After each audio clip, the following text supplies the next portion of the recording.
What's going on, guys? I just finished my first read-through of The Fellowship of the Ring, the first book in the Lord of the Rings series, and I've never read any of the books except for The Hobbit. I just recently read, and I've maybe seen the movies once, but I didn't really remember anything. So this is pretty much a fresh review. Just finished this last night, so these are kind of my initial thoughts. And yeah, let's get right into it. So overall, I just want to say this is a great series. I was expecting to love this, and I did love it. There were some issues I had with it that I'll get into, but I would say overall, great read, and I'm definitely going to be going through the second book and the third book, which I already bought, so those are probably going to be done pretty quickly. But yeah, let's start out with the strong positives of this book. So I would say number one is the world building. This is kind of a foundational fantasy book and fantasy world in general, and you can really see that here. There's a lot of elves, there's hobbits, there's mysterious creatures, there's lots of good and evil kind of themes going on. So it's very traditional fantasy, but I loved it. I thought that was cool to see where the whole genre, it didn't begin here, but this is kind of what put fantasy on the map. And yeah, the world here, it's super fleshed out, as you would expect, almost too fleshed out, which I'll get into with my complaints in a little bit. But I really felt like I was in the world with them on this super long and treacherous journey. The whole book pretty much is them just going from point A to point B, and along the way they just stop at different areas, different things happen to them, run into some good things, some bad things. You get put into this world and you almost feel like you are a part of their company, a part of the group going through all of these events. It was an extremely immersive experience, which I really loved, and that's something I just love in fantasy in general. That's why it's my favorite genre. Another point that's super great is the characters. So I would say the standout character is Gandalf. Loved him in The Hobbit, but he's much more prevalent in this book. He's obviously wise and, mysterious, and he is probably the smartest person we meet. Maybe Elrond's a little smarter, but he also has a human element to him where he gets angry quickly. He jokes around. He kind of, he has banter with the rest of the group, which I just loved.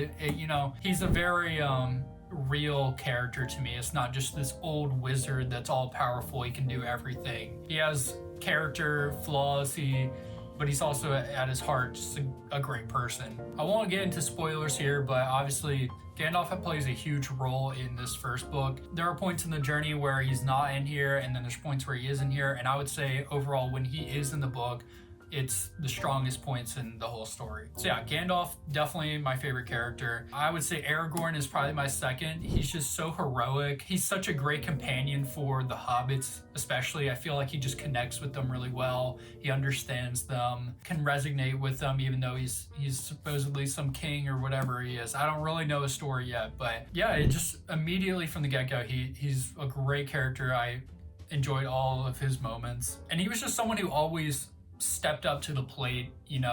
When Gandalf wasn't around, he was there leading. And honestly, I just can't wait to see where his character goes in the future. I feel like he's going to have some of the most impressive character development, I would say. And speaking of character development, let's talk about the hobbits for a second. The hobbits have some character development, let me tell you. Frodo and Merry and Pippin and Sam, they just start their journey. They don't even know anything about this world.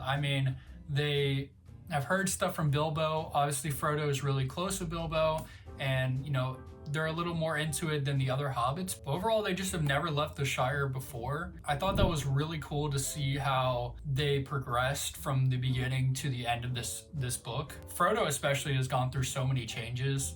Him being the ring bearer, he just has so much responsibility, and it feels like the fate of the world, which it basically is on his shoulders. He has to make a lot of tough decisions, and the group allow him to make the tough decisions because he's the one with the burden. He's the one with the ring. By the end of this book, he's doing his own thing, really. So I can't wait to see where that story goes. Yeah, so I just loved all the characters, especially, the different cultures. We get into more of the elves and the dwarves, humans, hobbits. There's so many creatures, societies, and it's just such a fleshed out world with a lot of great characters. And it's just a joy to read, honestly. It feels, like I'm with friends and we're just on this long journey, and some of it sucks, some of it's pretty great. We're just hanging out, eating some food along the road. I just can't say it enough. I love the characters, I love the world, and that's probably the biggest strength of this. The plot, excellent, to be honest. I mean, at first it was a little tough just realizing that it's just a long journey. It's just them going somewhere. Not really used to that sort of thing, I would say, in books I've read. I've read Game of Thrones, and that's the only one I can really compare this to, where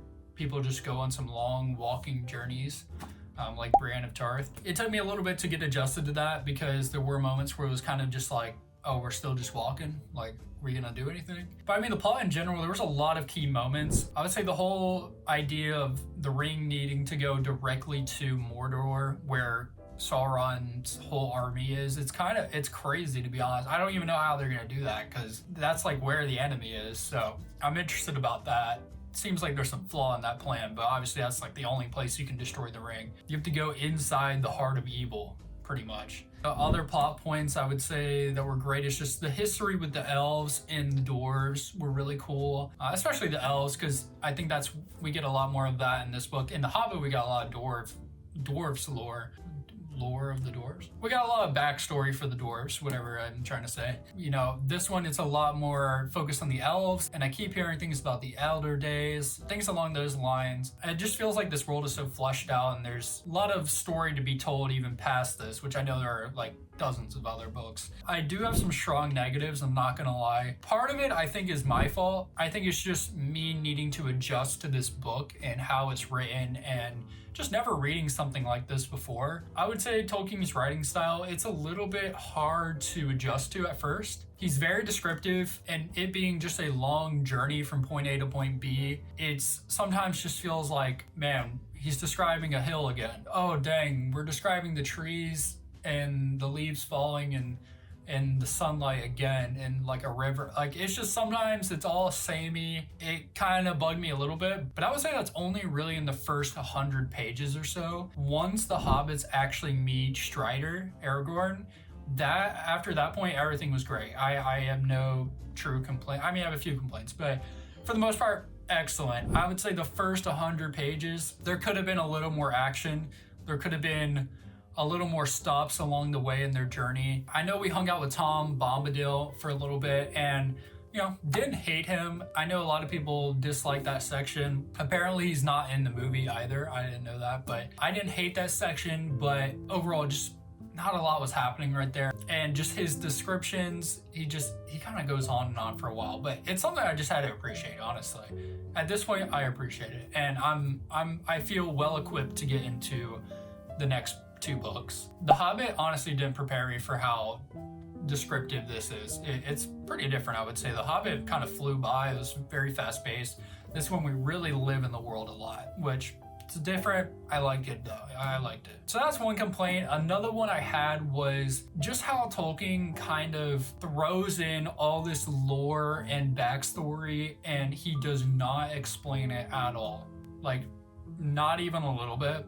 We get no explanation for so many things he talks about. You know, on one hand, I think it does just create this massive world in our mind that we're experiencing a world that's been lived in and has been around for, I don't even know how long, but it seems like thousands of years. So I do love that part about it. It does flesh out the world a lot. But I will say there are definitely many pages couple of pages, like 1 to 3 pages, where it's just like, I have no idea what he just said. Like, no idea. That especially happened when Elrond was talking in the Council of Elrond chapter. He was kind of lore dumping on us in the beginning of the chapter. You know, a lot of it was cool. I understood a little bit of it, but then, dude, my man just went on for like 3 pages of just, what are you talking about? Like, legit, what are you talking about? I will say that's a slight complaint for me. I won't say big, because it's another thing I just had to get used to it. I had to accept it, and I've never read something like that. Like, every other book I've read, it's like, we need to know everything you're talking about. You can't just breeze past this stuff. So I kind of felt like, in a way,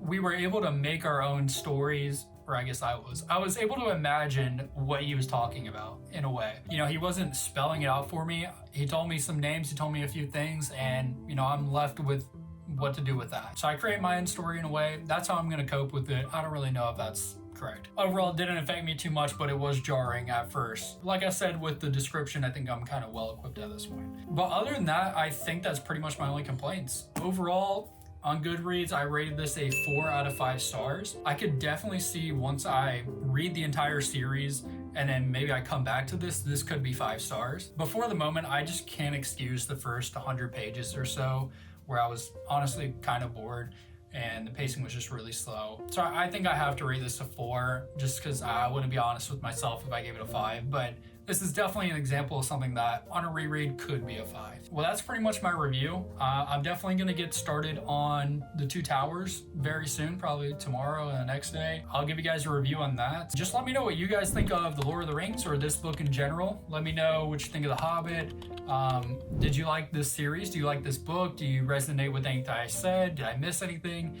Let me know in the comments. Just let me know your thoughts. As always, if you enjoyed the video, please leave a like and subscribe to the channel to see more content like this. I appreciate you guys watching. Thanks. I'll see you in the next one.